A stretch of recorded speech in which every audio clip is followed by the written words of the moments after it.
ಈ 2 ಬಳೆ ಇಟ್ಕೊಳ್ಳಿ, ದುಡ್ಡು ಬಂದ ಮೇಲೆ ಬಿಟ್ಕೊಡ್ತೀನಿ.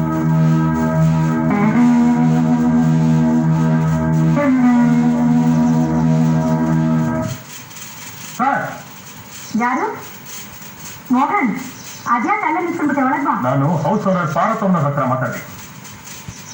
ಅದು ಯಾಕಪ್ಪ ಒಂಥರ ವಿಚಿತ್ರವಾಗಿ ಮಾತಾಡ್ತಿದ್ಯಾ? ನೀವು ಮಾತಾಡೋದಕ್ಕಿಂತ ವಿಚಿತ್ರವಾಗಿದ್ಯಾ?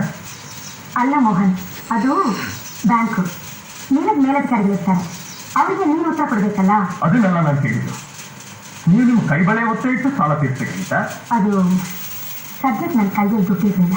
ಯಾಕೆ? ನಾನಿರ್ಲಿಲ್ವಾ? ನಿನ್ನೆ ಯಾಕೆ ಸುಮ್ಮನೆ ತೊಂದರೆ ಮಾಡಬೇಕು ಅಂತ. ಓಹೋ, ಅಂದ್ರೆ ನಿಮ್ಗೂ ಏನ್ ಸಂಬಂಧ?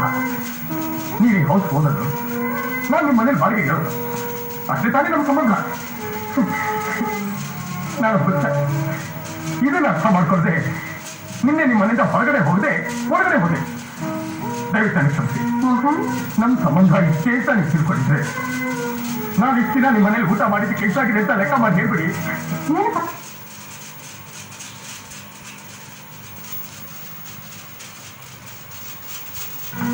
ನಿಮ್ ಕೈ ಕೊಡಿ.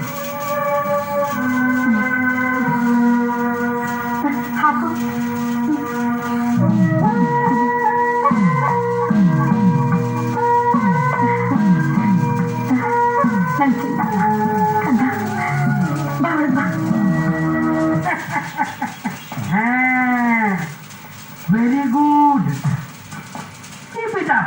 ಸುಬ್ಬಯ್ಯ, ನಿನ್ ತಂದೆ ಆಗ್ತಾ ಇದೆಯಾ? ಅಯ್ಯೋ, ನಾನು ಆಪರೇಷನ್ ಮಾಡ್ಕೊಂಡು 3 ವರ್ಷ ಆಯ್ತಲ್ಲ ಡಾಕ್ಟ್ರೆ. ಅಂದ್ರೆ ಹಸು ಬಸ್ರಿ ಆಗಿದೆ ಅಂತ. ಈ ಸಮಯದಲ್ಲಿ ಇದಕ್ಕೆ ತುಂಬಾ ಬೆಡ್ ರೆಸ್ಟ್ ಕೊಡ್ಬೇಕು. ಕಷ್ಟವಾದ ಕೆಲಸ ಮಾಡಬಾರ್ದು, ಭಾರ ಎತ್ತಿಸಬಾರ್ದು. 2 ಬಕೆಟ್ ದಿನ ಹಾರ್ಲಿಕ್ಸ್ ಕುಡಿಸ್ಬೇಕು. ಏನ್ ಡಾಕ್ಟ್ರೆ, ಹಸು ಎಲ್ಲಾರ ಹಾರ್ಲಿಕ್ಸ್ ಕುಡಿತದ? ಅಂದ್ರೆ ನಮ್ಮ ಭಾಷೆಯಲ್ಲಿ ಕಳಗಚ್ಚು ಅಂತ. ಅದನ್ನ ಕುಡಿಸು. ಆಯ್ತು, ಕರ್ಕೊಂಡೋಗಪ್ಪ, ಕರ್ಕೊಂಡೋಗ. ಪಟ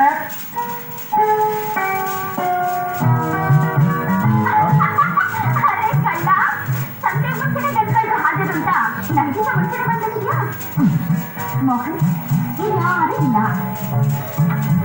ಹೇಳು, ನಮ್ಮ ಮೊದಲ ರಾತ್ರಿ ಎಲ್ಲಿಟ್ಕೊಳ್ಳೋಣ? ನಂಜನಗೂಡ್ನಲ್ಲಿ ದೊಡ್ಡ ಛತ್ರ ಇದೆ, ಅಲ್ಲಿ ಏನ್